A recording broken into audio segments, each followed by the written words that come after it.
Here's your paycheck. Oh, yeah, my first paycheck. All right. What the? I earned $2,100, but I'm only taking home $1,600. What gives? Yeah, I get that a lot. You're expecting something a little bigger, huh? What? Who's talking? It's me, down here. Huh?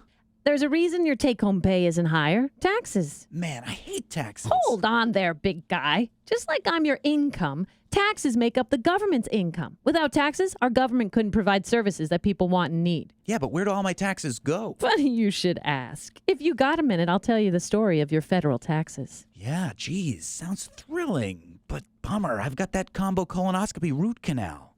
Sit down and listen. Did you know that the U.S. federal budget is more than $3 trillion? How the government raises the funds to pay the bills and thinks about spending affects you directly. Let's start by looking at my stub. Okay.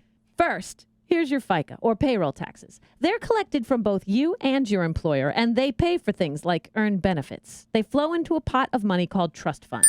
Now, let's look at your federal income taxes. They go into a much larger pot of money called the federal fund. Between your FICA taxes and income taxes, folks like you are the government's main bill payers. Now let's talk about borrowing. When the government spends more than it takes in, it has to borrow.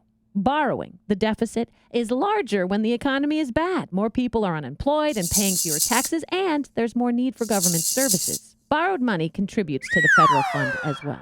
That's the government's income in a nutshell. But what does all that money buy? Now, my friend, that's the trillion-dollar question. In 2013, the government will spend more than $3.7 trillion broken out into three chunks: mandatory, discretionary, and interest on our national debt. Remember those FICA taxes you paid? They go to trust funds, which help pay for mandatory spending that's required by law. For example, Social Security and Medicare. Everyone over 62 is eligible for this support. A big portion of federal funds, that is your federal income taxes, goes to discretionary spending that happens at the discretion of the president and Congress every single year. One discretionary item, for example, is the military. 57% of all discretionary spending goes to fund the military. Now, look down here. 6% of discretionary spending goes to education for things like Head Start and community colleges and Pell Grants. Discretionary spending plus mandatory spending plus interest we have to pay on our national debt equal all federal spending. But the story doesn't end there. States and cities and towns count on a sizable chunk of this federal money. People like you also get money from the federal government when you need it, in the form of support like unemployment and disability insurance. In 2010, folks in Colorado received an average of $4,081 each.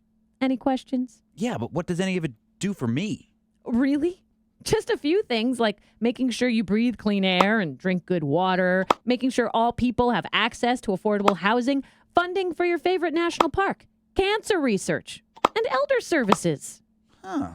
Major debates are raging in Washington right now over tax policies, how to prioritize federal spending, how to deal with our nation's debt, and how to lower unemployment. This is where you come in. What are your priorities? You have the right and responsibility to get involved. Write a letter to the editor. Call your congressperson. Talk with your neighbors. Vote. Visit National Priorities Project. They're good, nerdy folks. They'll get you started. Weird day. I have a lot to think about. Yep. But first, what do you say you put me in your pocket and we go celebrate your new job? Okay, great. I'm gonna go have a beer with my paycheck. Yep. And I'm buying.